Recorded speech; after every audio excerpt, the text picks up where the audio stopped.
à vous tous. Aujourd'hui, je vous propose d'ouvrir la parole de Dieu dans l'épître de Paul aux Éphésiens. C'est au chapitre 3e et à partir du verset 18. L'apôtre Paul va exhorter les chrétiens d'Éphèse à comprendre l'amour du Seigneur sur la croix. Il va parler de la hauteur, de la largeur, de la profondeur. On va faire la lecture si vous voulez bien. Donc, je commence au verset 18, il dit que vous puissiez comprendre avec tous les saints quelle est la largeur, la longueur, la profondeur et la hauteur, et connaître l'amour de Christ qui surpasse toute connaissance, en sorte que vous soyez remplis jusqu'à toute la plénitude de Dieu. Verset 20, or à celui qui peut faire, par la puissance qui agit en nous, infiniment au-delà de tout ce que nous demandons ou pensons, à lui soit la gloire dans l'Église et en Jésus-Christ et dans toutes les générations, au siècle des siècles.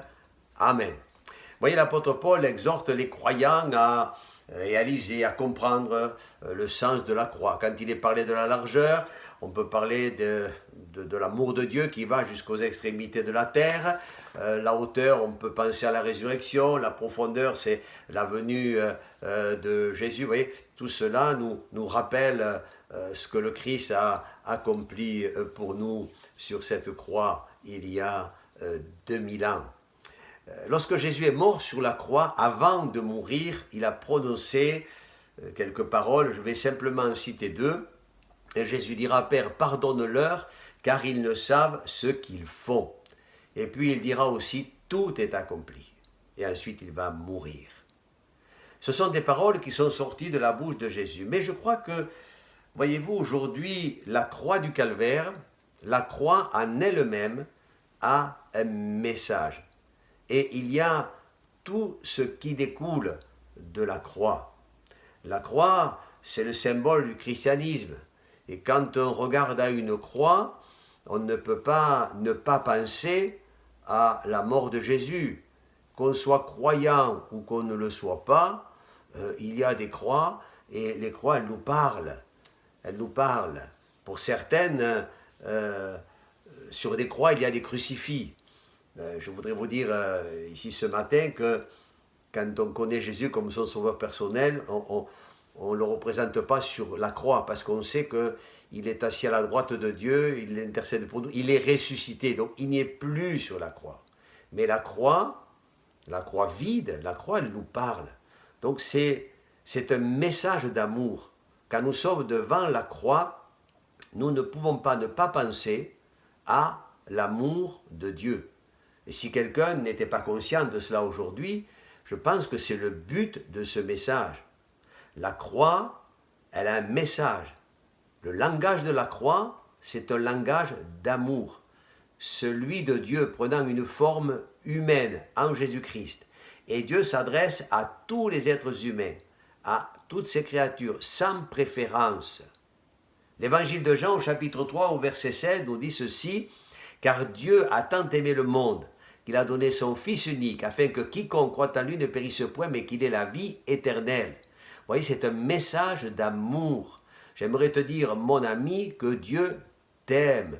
Et mon frère, ma sœur, eh bien, il est bon de se souvenir aussi de l'amour de Dieu. C'est un message qui est libérateur. Lorsque Jésus est mort sur la croix, Dieu accorde le pardon des péchés à tous ceux qui l'acceptent, le veulent bien. Mais en mourant sur la croix, Jésus nous délivre, nous pardonne, mais il nous délivre. La croix, c'est un message libérateur. Alors bien sûr, il est question du péché, mais on peut parler aussi de la maladie.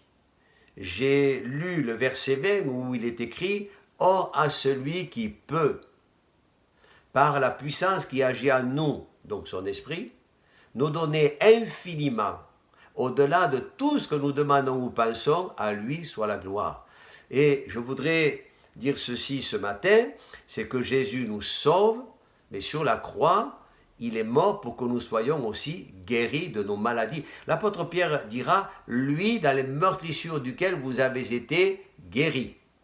Dans Ésaïe chapitre 53, il est écrit aussi que, eh bien, si nous étions comme des brebis errantes, chacun suivait sa propre voie, Christ est mort pour nos péchés, mais dans ces meurtrissures, nous avons aussi la guérison. Alors je sais très bien que peut-être vous dira-t-on, mais ça s'adresse au peuple juif, c'est pour Israël, c'est le pardon des péchés, le salut de l'âme. Mais bien sûr, mais il est aussi question de la guérison de nos corps. Mes amis, Jésus, sur la croix, je répète, dans ces meurtrissures, nous avons la guérison. Quand Jésus est reparti au ciel et qu'il a envoyé ses disciples prêcher la parole de Dieu, il leur a dit, vous allez annoncer la bonne nouvelle, prêcher l'évangile à toute la création, partout où vous serez, vous allez prier pour les malades, et les malades seront guéris, à tous ceux qui croient à mon nom. Vous voyez, donc, il y a aussi une question de foi. Donc le Seigneur, aujourd'hui, puisque Hébreux chapitre 13, verset 8 nous dit qu'il ne change pas, le Seigneur est celui qui peut guérir. Dans nos assemblées, nous prions pour les malades. Nous imposons les mains aux malades, même sans imposer les mains aux malades, la parole de Dieu. Et je crois qu'aujourd'hui, vous savez, ce n'est pas le fait que vous soyez dans votre canapé, dans votre chambre, ou que nous soyons éloignés, qu'il y ait des kilomètres entre nous. Vous savez, le Seigneur, la distance ne l'arrête pas. Et d'ailleurs, j'ai voulu volontairement lire ce verset 20, parce que j'ai à cœur de prier pour vous aujourd'hui, de prier surtout pour les malades. Donc c'est un message libérateur. C'est aussi un message de réconciliation. La croix n'exclut pas, elle rapproche les hommes de leur Créateur. Nous étions éloignés, mais nous avons été rapprochés du Seigneur par la mort de la croix, par le pardon, n'est-ce pas? Message de réconciliation. L'apôtre Paul le dit dans les Colossiens, dans son épître au chapitre 1er, au verset 20, il dit « Il a voulu par lui réconcilier tout avec lui-même, tant ce qui est sur la terre que ce qui est dans les cieux, en faisant la paix par lui, par le sang de la croix. » C'est un message réconciliateur. Et puis, pour terminer, c'est un message de vie. Le langage de la croix, c'est un message de vie, celle qui vaut la peine d'être vécue. Pour ceux qui ont donné leur vie au Seigneur, à l'écoute de la parole de Dieu, vous avez fait cette expérience de la nouvelle naissance. C'est vrai, peut-être il y a quelques années de cela, mais on peut dire, même s'il y a eu des mois difficiles, il y a eu des moments où peut-être eh bien, nous avons été certainement éprouvés, mais on a vu la fidélité de Dieu. On a vu combien le Seigneur était là, n'est-ce pas? Dieu ne nous abandonnait pas. Et il est vrai qu'on peut dire que c'est une vie qui vaut la peine d'être vécue. C'est la vie éternelle, qui ne commence pas que dans le ciel, mais qui commence ici-bas. Un message de vie. Je dirais que plutôt que de suivre chacun notre propre voie, laissons le Seigneur nous guider dans une vie meilleure grâce à son sacrifice et à son amour. Et puis c'est un message pour maintenant. Ce n'est pas qu'un message pour aujourd'hui, mais c'est un message pour maintenant. Et vous qui écoutez ce simple message, eh bien j'aimerais vous dire que peut-être il est bon de réfléchir. Et c'est peut-être pour vous le moment de vous tourner vers le Seigneur et de regarder vers cette croix et de vous remémorer un petit peu tout ce qui s'est passé. Faites-en l'expérience, faites votre propre expérience. N'écoutez pas les uns les autres, mais parlez au Seigneur et laissez la croix aussi parler à votre cœur.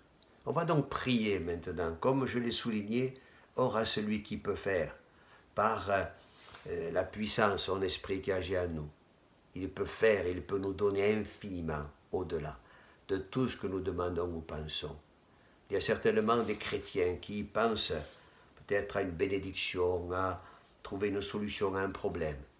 Peut-être qu'il y a des amis qui sont en recherche du Seigneur, et vous y pensiez. Eh bien, Dieu peut vous donner aujourd'hui la réponse dont vous avez besoin. Et parce qu'il peut tout, il peut aussi vous guérir. Jésus sauve. Jésus qui est vivant et qui ne change pas, il guérit. Il baptise de l'Esprit. Et un jour, il reviendra nous chercher. Prions le Seigneur et attendez-vous. Vous qui êtes malade, vous qui souffrez dans vos corps, aujourd'hui, je disais, c'est un message pour maintenant. J'ai vraiment à cœur de le faire. Et on va prier que Dieu pose sa main sur vous. Au nom de Jésus, que le Christ, que le Seigneur soit vraiment glorifié dans vos âmes, dans vos corps, maintenant. Amen. Seigneur, nous sommes devant toi et nous avons vraiment besoin de toi, mais nous savons que tu es là.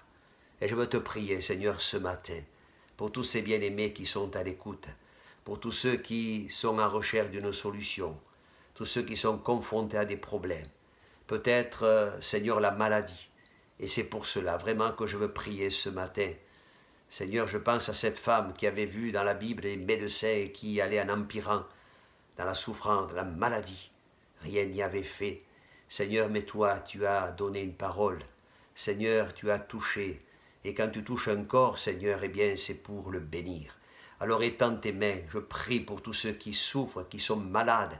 T'en supplions, Seigneur, que dans une foi qui va être réceptive ce matin de ce tout accompli, que de ta part, ces bien-aimés reçoivent la guérison dans leur corps, Seigneur, qu'au nom de Jésus, comme nous l'avons vu hier, les malades soient guéris et que tu sois glorifié, notre Dieu. Un grand merci pour ce que tu es en train de faire. Alléluia. Oui, nous te le demandons et nous y pensons, Seigneur, et nous le recevons. Au nom de Jésus, que ton nom soit béni, notre Père. À toi la louange, Seigneur. Amen. Soyez bénis, vous êtes bénis, mes amis.